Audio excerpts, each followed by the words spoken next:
Okay.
Seconds. Yeah. Good spelling. Yeah. Take my time. We're trying to make sure this is recorded so we can post it for you guys later and y'all can watch back over just in case I go a little too fast or something. Which I'm known to do stuff.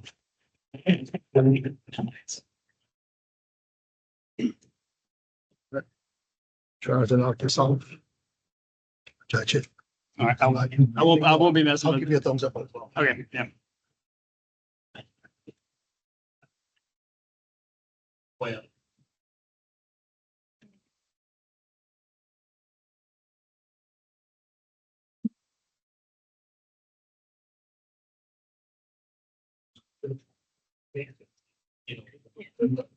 All right, guys, I think we're good to go. I'm doing a Teams meeting and recording the screen, and then Jerome with our external affairs is also going to record the presentation. So just in case something messes up, we'll have some copies to post for you guys to watch back later.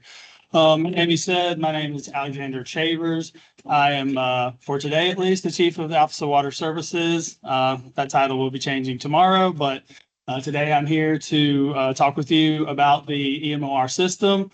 I know you all, sat here and watched me go through it last year.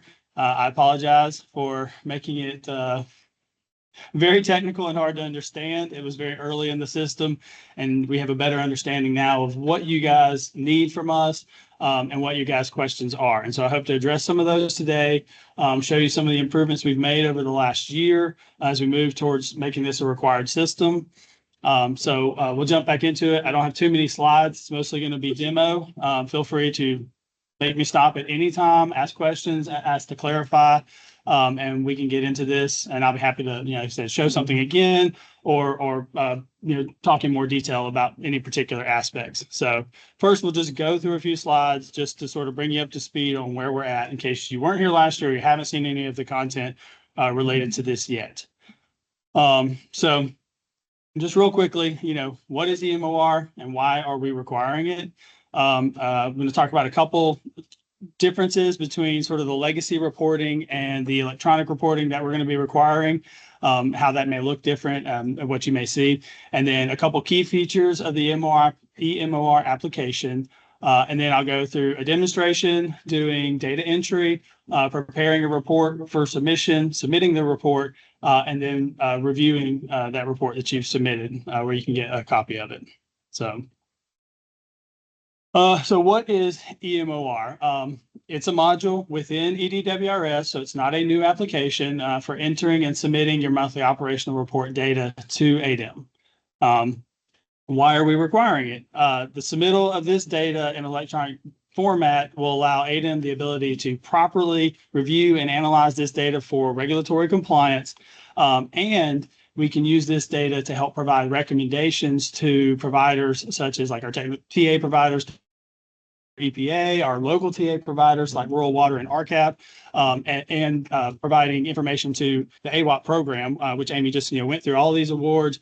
That data comes from somewhere in the past. It's been Excels, they're manually compiling them. The data we're getting from here can flow directly to AWAP compliance or AWAP optimization, the program. And so this will greatly benefit ADEM in both compliance, but also some of our voluntary programs that we've always been a part of.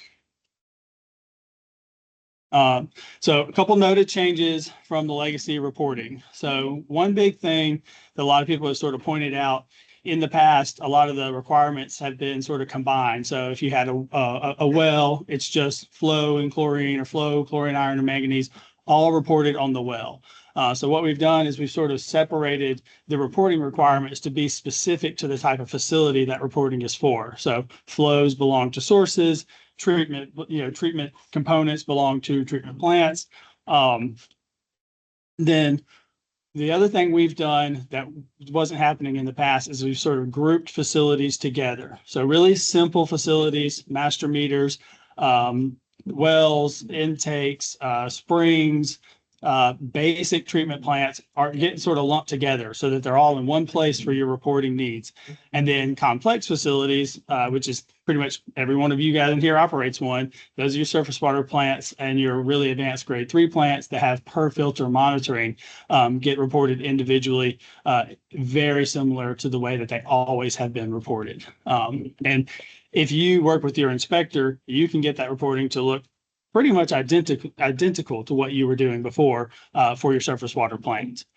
The other difference is the raw data that you were collecting has to be entered into the system in order to submit it to us. So before you were tracking this, in your own way using Excel spreadsheets, your monitors, your turbidimeters, all these were writing directly to places, and then you were compiling that information in a spreadsheet, putting it in a PDF and giving it to us. But now that data that's going into the spreadsheet comes to us, we create the PDF. And then the required forms that you were doing before, such as your number of filter water measurements, how many were taken, if you do chlorine dioxide, like how many of those measurements you were taking, if any turbidities were over certain levels, all of those are now also electronic when you go to prepare and submit the report. Those forms are available to you for you to complete there, so they don't have to be done separately in a PDF format. All right. So a couple of key features. This is sort of an overview. If you saw this last year, these really haven't changed, except for one big one that I'll talk about. So direct data entry. This is how you get your data into the system. We've got daily forms. We've got monthly forms for you to enter. So, if you're out in the field and you're taking a chlorine measurement, you can hop on your phone, pull up the daily form, punch that value in, save it. It's there for you to submit at the end of the month. You don't have to do that.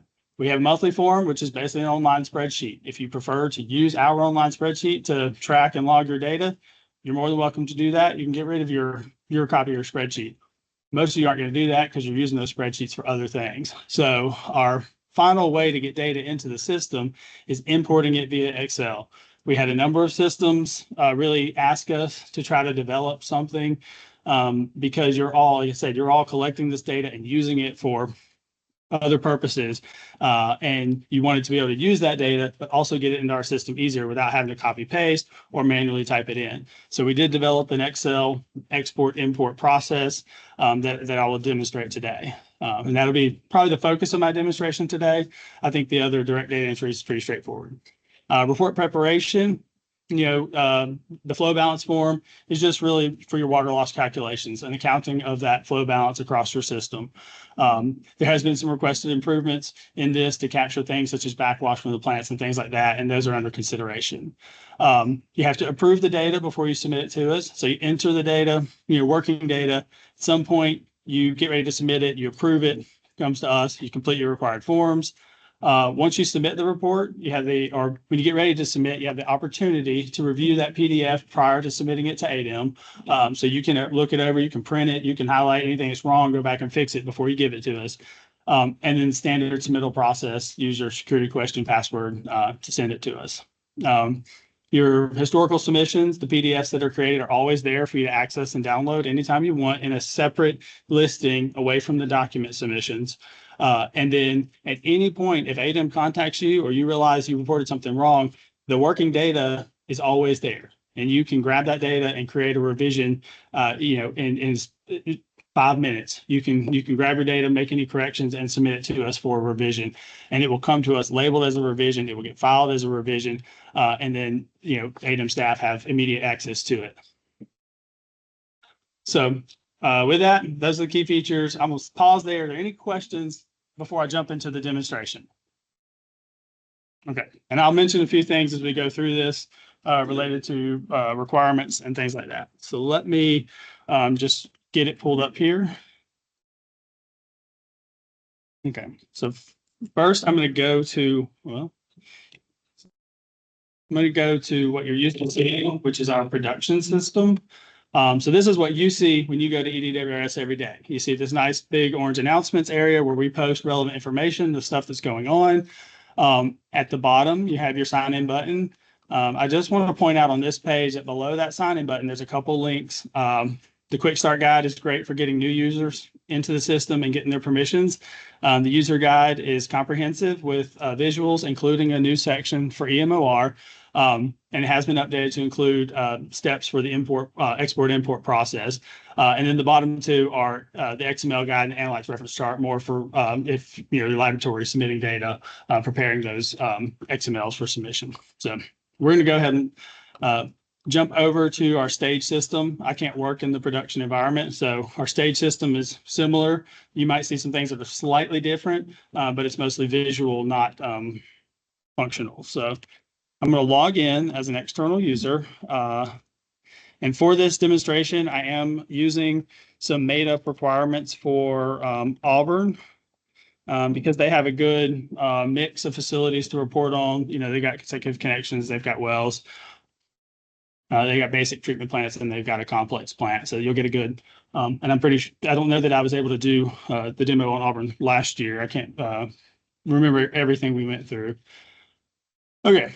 So the login is what you're used to seeing on the left-hand side. You've got all your options. What you would typically do is go to documents, submit a document. That would pull up. You would select your water system. You would select your document type. You'd select a reporting period. You choose a PDF. You'd send it to us. But you did all the data work outside of this system. What you're going to see in the next week or so is when you go here and you do this, you'll see a little message that says, hey, EMOR is now being required.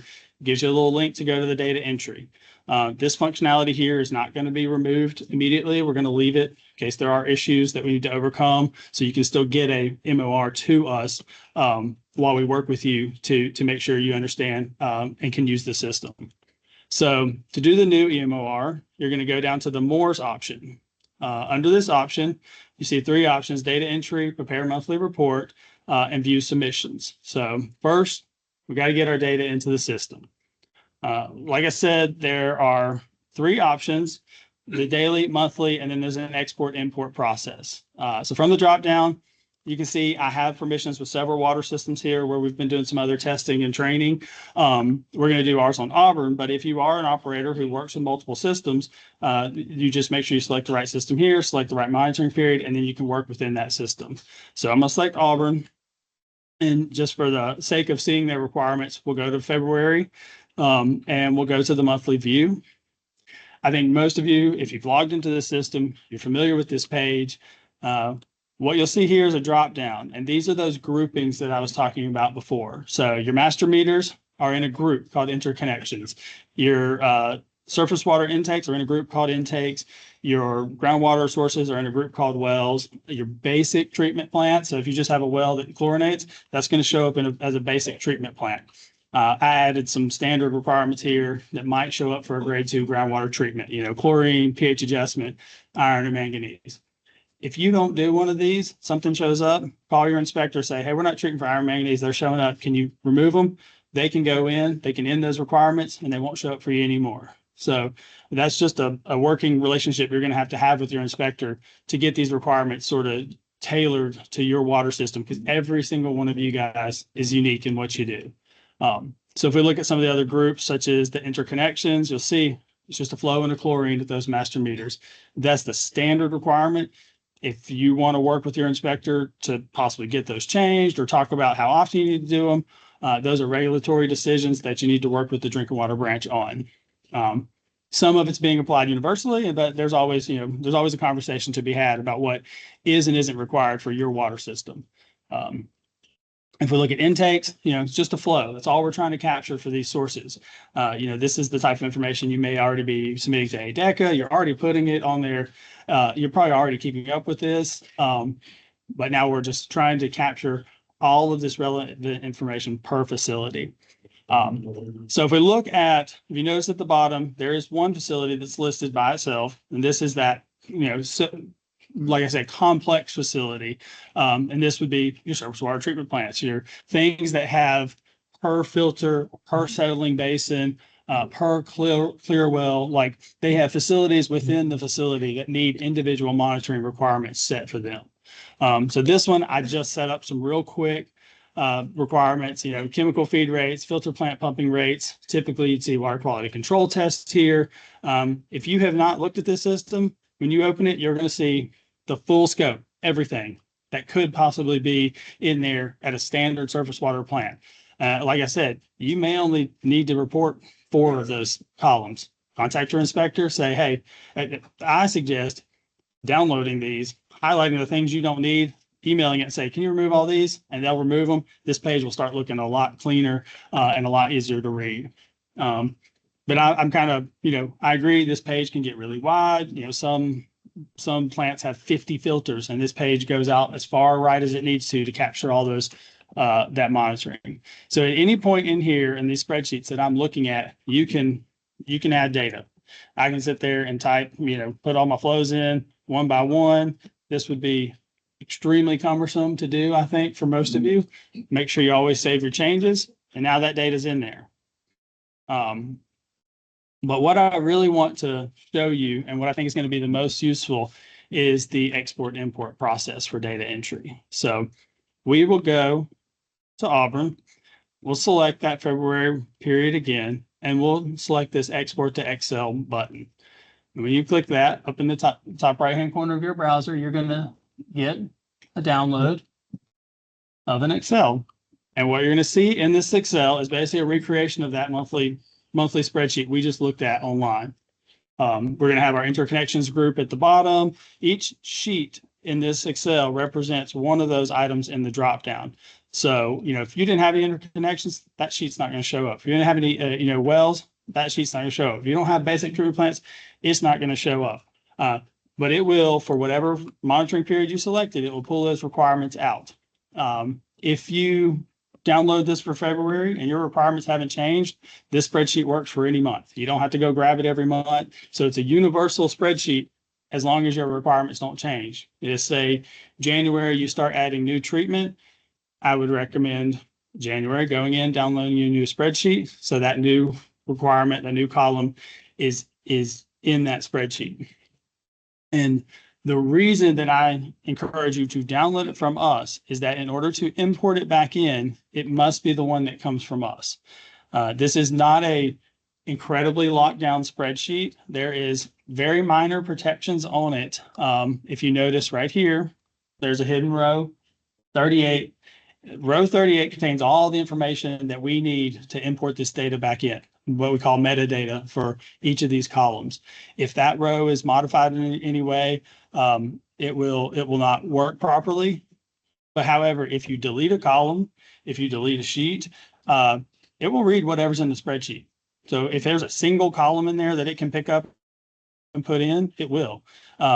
So it's flexible in the sense that you can modify this and mess with it, but if something doesn't go in properly, it's likely because either that column got edited or something like that. But you can always go grab a fresh spreadsheet, copy your data over, and you should be good to go. So now let's actually do the import process. I've got one of these that I've already filled out for February. So we're going to go to mine. I don't need to open it here. I just want to open this up for you so you can see where I've just punched in data. It's taking so long.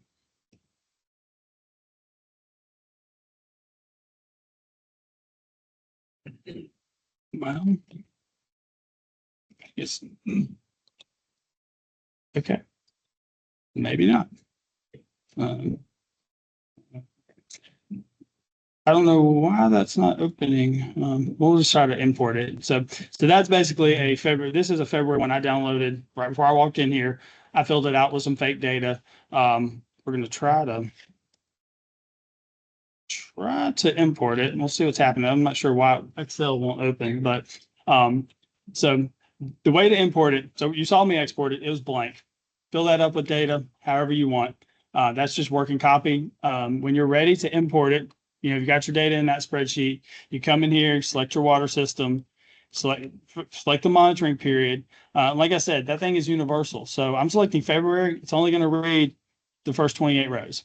If I select March, it's going to read 31 rows. So if you happen to forget to remove some rows or something like that, it's going to read however many rows are in the month you select.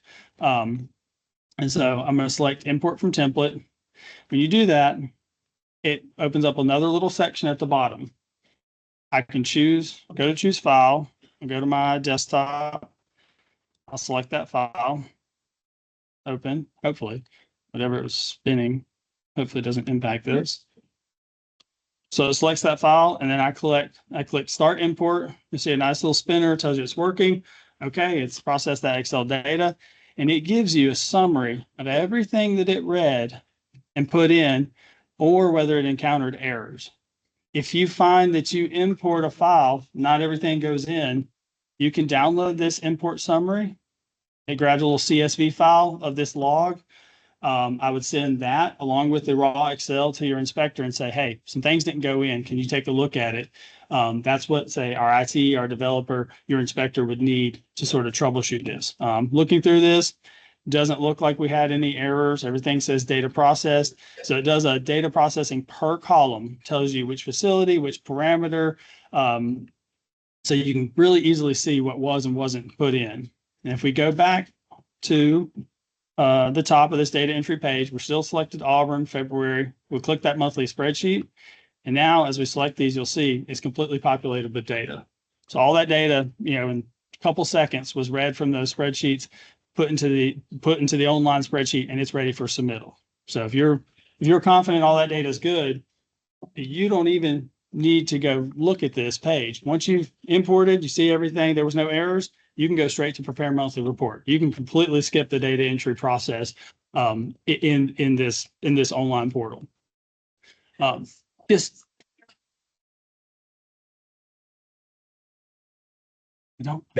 can't remember, but it usually just says something like error processing data for a column, and then it might have a reason if there was one. A lot of times they're general errors.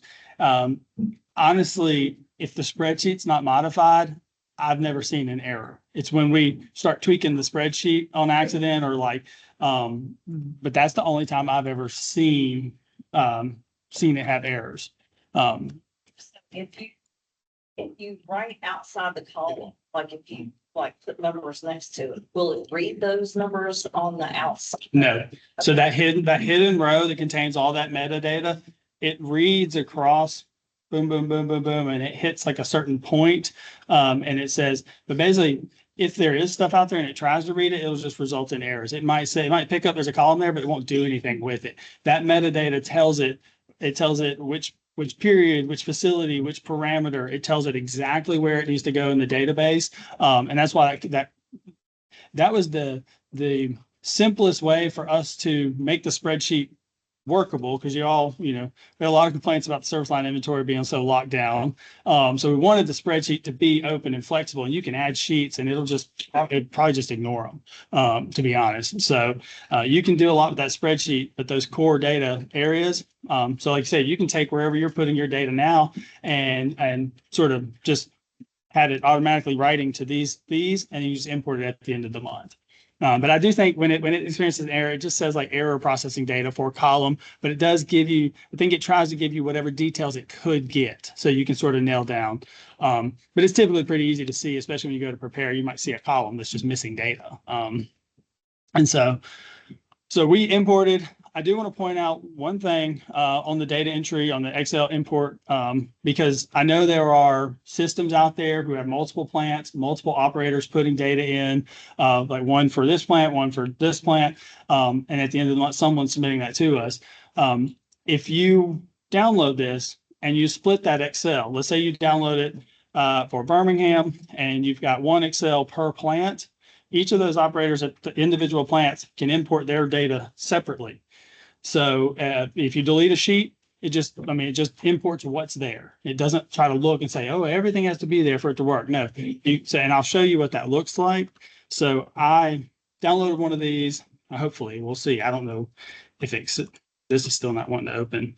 But this one that's here named Wells Only, I downloaded it. I deleted every sheet but the Wells sheet. And then I put numbers in the Wells. So I can go and really don't know why Excel won't open. But if I go to February again and I go to import, I go to my Wells Only. So this one only has one sheet with well data. I can hit start import and notice all it imported was that one sheet that was there. So yeah, if you've got like 3 surface water plants and you've got an operator that you want to do for each one, just split that Excel, give it to each of them, say this is what you need to fill out and import it. And then when we go, we're about to transition to submitting a report, and I'll show you is individual operators can go in and improve their own data. And then, one person will need to submit it, but we'll talk about that in just a second. So before I move on from data entry, are there any questions about the Excel export import? Yes, sir. Yes, if you try the import option, get your data, decide it's not correct, you delete that.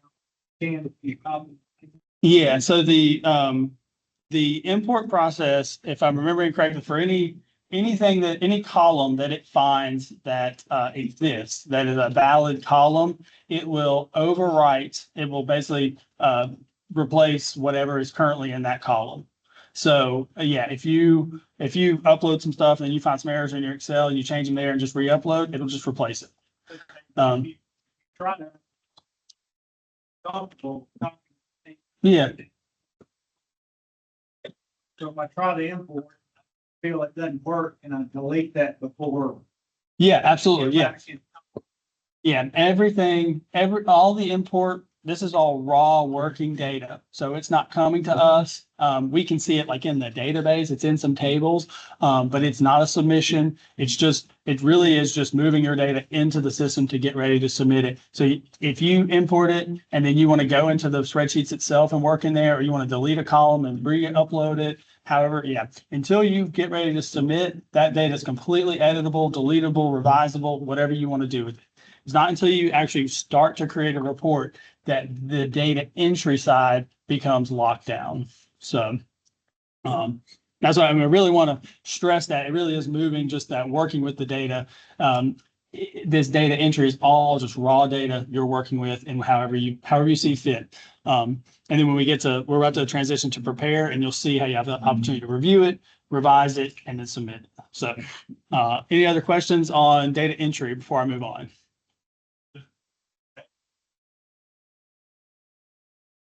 Yeah, so the daily and monthly are 2 different views of the same data. So, the daily, we sort of saw that it may be useful if you're out in the field taking a chlorine measurement. Especially for simpler like purchase systems, that's going to be really useful for them, or just like the really simple facilities. But any data you put in any of those fields, yeah, like if I go to, I'll just jump to February and I'll show you the daily, just real quick for the people that may not have seen it before. It looks slightly different. You don't get the groupings in the daily. You get individual facilities, but let's say I'm out at my consecutive connection for Opelika, I'm doing my chlorine. I want to put it in here, but you can see this has got data. This is all the data I just imported. I can save it there. And then if I go back to the monthly, that's changed there. So this is all the same, it's all linked to the same. Please, I don't want to read the news. Sorry.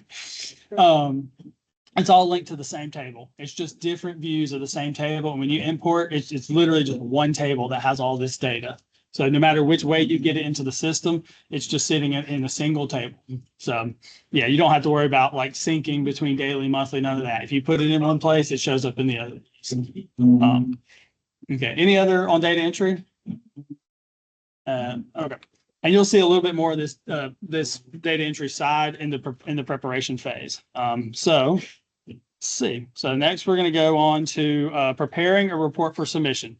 So we just filled out all of our data for February. The next step is just the next item down in the menu. We're going to hit prepare monthly report. As you can see here, I've got some working reports. I'm just going to go ahead and delete these. I do want to point out before I delete this other one, as you can see on Ontagaville, there's a status message that says user does not have the necessary permissions to submit, but the report's complete. This is because my account is only a preparer. for autography. So if you see this message, it means that your account may not have the appropriate permissions to submit. So I'm just going to delete that just so it's not in our way.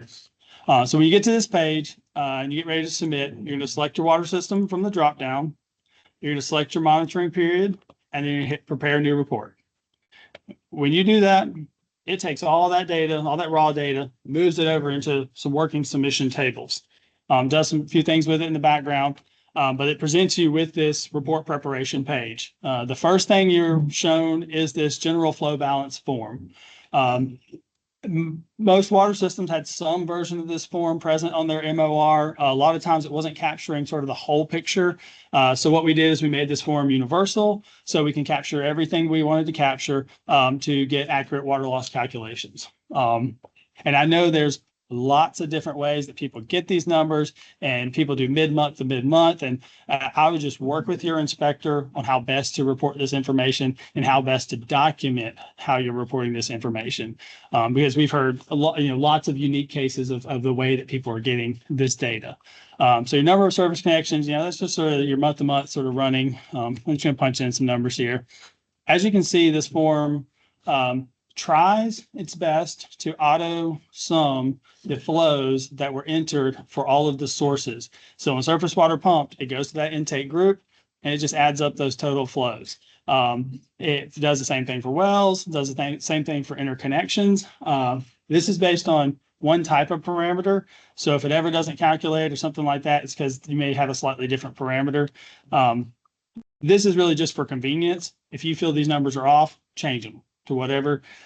If you're doing something like mid-month to mid-month, like I said, work with your inspector, but maybe just add a comment of, hey, our flow balance is the 16th to the 15th or something like that. For now, we'll just leave what it calculated. If you happen to delete them and want them to recalculate, you can hit this recalculate button at the bottom, and it will fill it back out for you.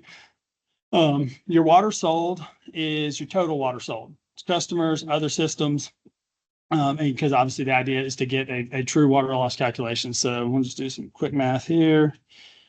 We'll just say we sold 65,000. Okay, and then you got your known losses. We'll say 1,200, and you see auto calculates your water loss. Again, if you feel like any of these calculations are wrong, this is a completely editable form. You can put the numbers in you feel are right. You may want to add a comment as to why you decided not to use like our numbers or whatever. But make sure you save it. When you save it, you'll notice you get these little green check marks on the tab at the top and the item on the left. This little green check mark says, hey, this item is done. I've filled it out completely. I've satisfied all the requirements. I saved it. At the top there of this one, there is a comments box. You can add some comments in there. When you save this one, it doesn't get a check mark because it's optional. You don't have to do it. So it's not going to prevent you from submitting if you don't put anything in there. So moving down this list on the left, you'll see those same groupings or facility listings that we had on the monthly and on our Excel export.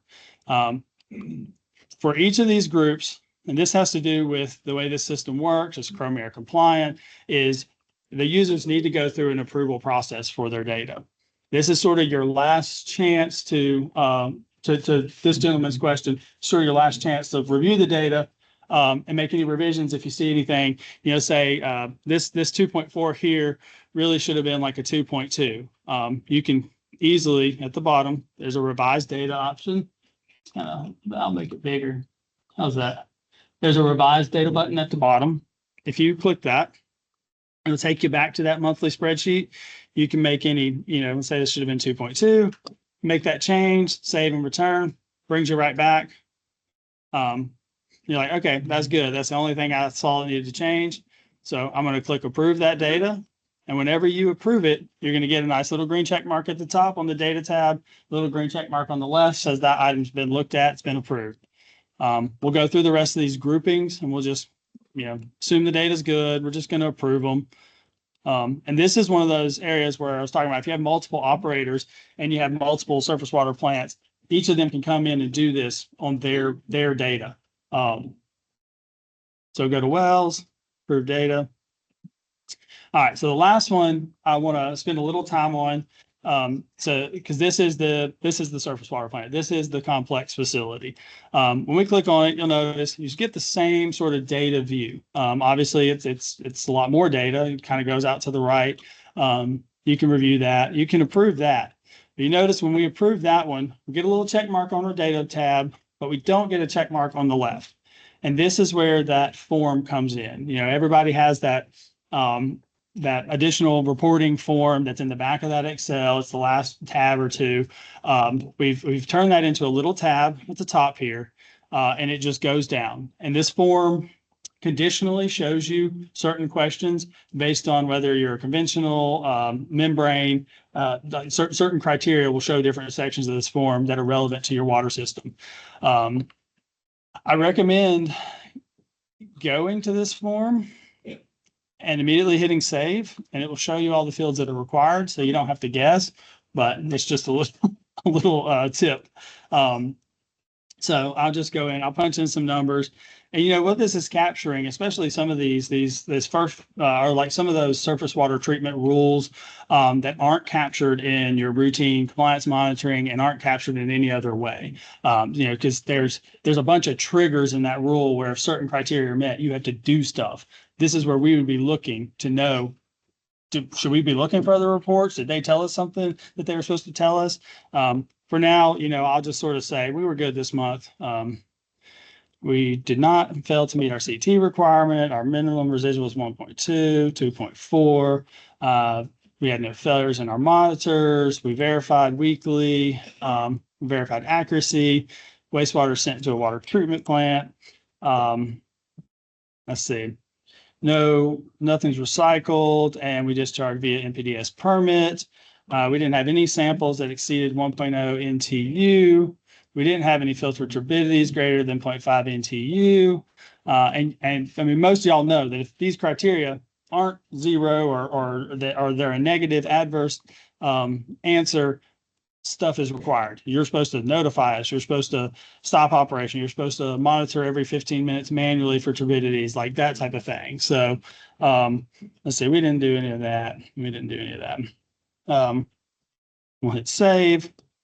All right, and there is a comment box at the bottom where you can add comments about this form. If any of these are negative, you might want to add a comment as to what action you took.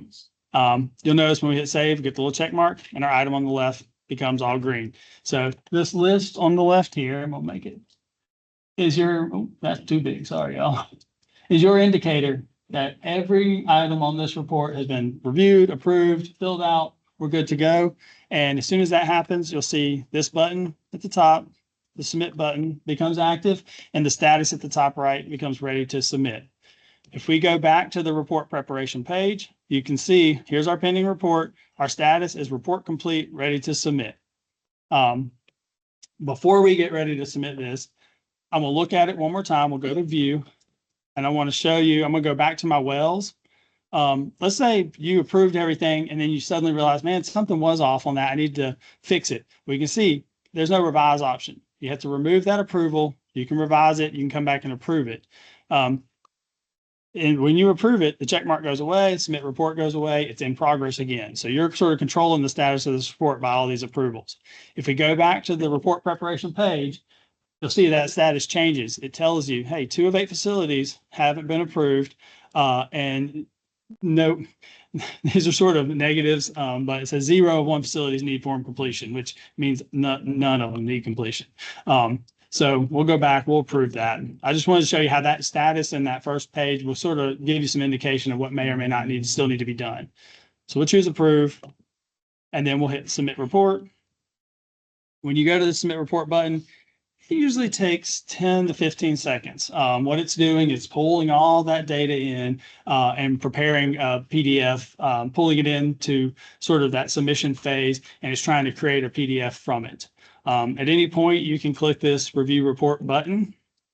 This will create the PDF that comes to ADEM and make it available for your review. So we'll give this a second while it generates and downloads. Oh, well, that's So I'm doing, oh, so the EPA has been having some issues with their authentication services, so we might be unable to actually submit this. Yeah, but I think a bunch of people got error messages yesterday, but it did generate the preview. So we're going to open that. We're going to look at it. I'm going to point out a couple of things on this preview. First, it is identical to the copy that would be created if you submit it to us, except for this section right here, where it says submission date, submission by, not yet submitted. That's how you know this is a preview file. Once you submit, it will have a name and a date of whoever that user was that entered their security question and password to submit. So let me jump back and try to see if it'll let us through to do this. Being in our stage system, sometimes these systems are a little shaky. But if not, I mean, you know what it looks like when you submit something. It gives you the option there for your security question, password. Okay. Give it another couple seconds. See if we get in there. Yeah. Okay. But we'll jump over here. We'll view some submissions. Here's some submissions that I previously made during the trainings that we did last week. I'll pull one up. It's not for Auburn, but it's for a different system. But I just want to show you the quick difference, and then we'll open up to some questions for the if anybody has them. So this may not download either. Okay, while that's trying to download, I'm gonna go ahead. Does anybody have any questions about? Yeah. Okay. Are there any questions on the report preparation and the data entry? Anything that I went over that you want to see again? Or yes, sir.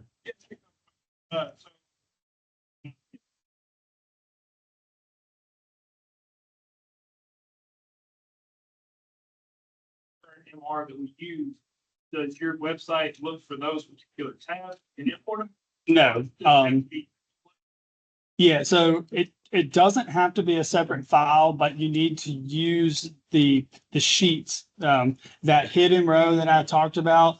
If I showed you what that looked like, you'd be like, but it's just it's basically an object that defines that column for our database.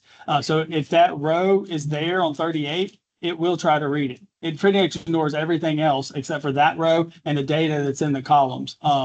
So if you had a different spreadsheet, what I would recommend is moving our sheets into yours and doing like you could do some references, but I would say try that. We had some issues where if you used formulas in those cells and you imported it, it would grab the string value of the formula and not the numeric value that, so there can be some issues if you try to use formulas to fill those up. I did that using some random functions and it came in like giant formulas. So I don't know where we stand on that, if we resolved it or not, but yeah.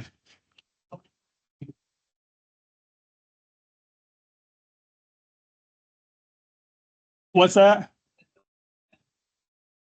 Correct. Yes. Don't put 1,000 separators in your numbers because it'll read it as a string. Yeah, that was one that stumped me for a minute when it came in. So, Question on the form part. yes, sir. Number that some things I think was asked. Okay, let me get logged back in. Is this the low balance form or the other form?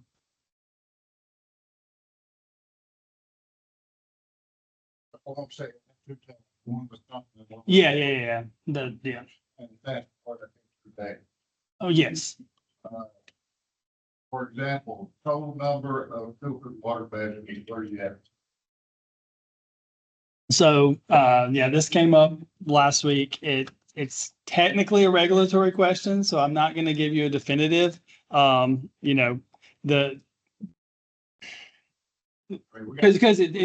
yeah.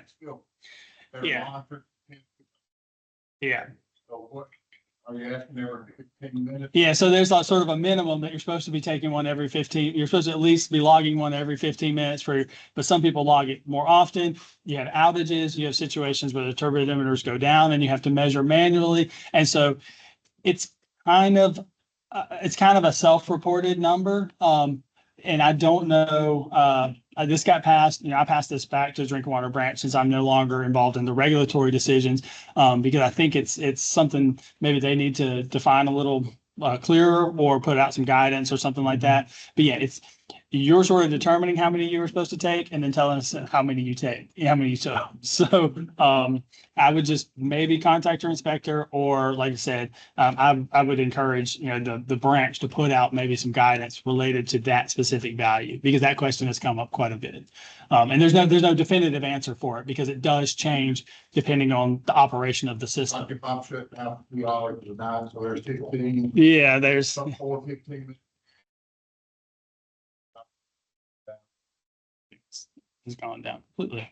Next question is on the same thing. Yes, sir. The additional EPA disinfection question. Similar question, number of injury chlorine samples analyzed, continuous monitoring to equal 1 sample per 15 minutes. I'm assuming the same thing, because my chlorine analyzer collects data every 15 minutes and stores it. Is that the number it's after? Yeah, same type of thing. Yeah, and like I said, because it's a regulatory, I'm not going to give you a definitive, but if you were to go call your inspector and say, here's my situation, here's what we do, then to be able to give you sort of a thumbs up, thumbs down. I mean, none of these are gotcha questions, but they are related to rule compliance. And that's why, especially the EPA ones and the number of filter water measurements, that's one specifically that we found that question was not present on some people's form because it had been modified over the years. And I guess whoever modified it didn't realize we need that data. EPA deemed us for not having that data because we need it to, show compliance with a very specific rule.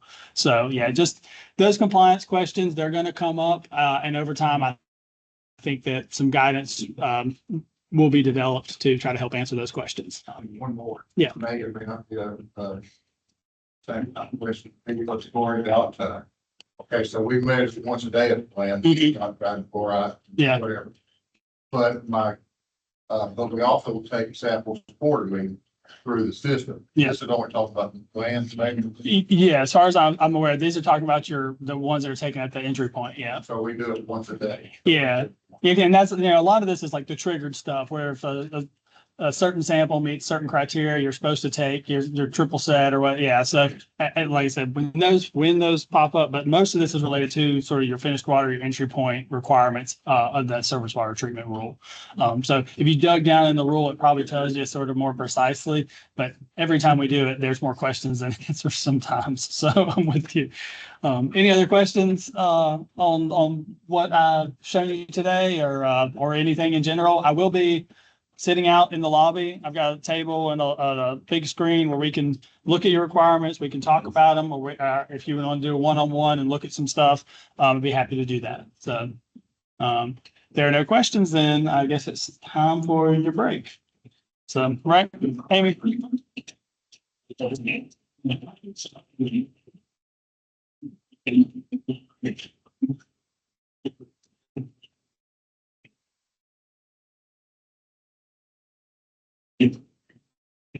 Listening.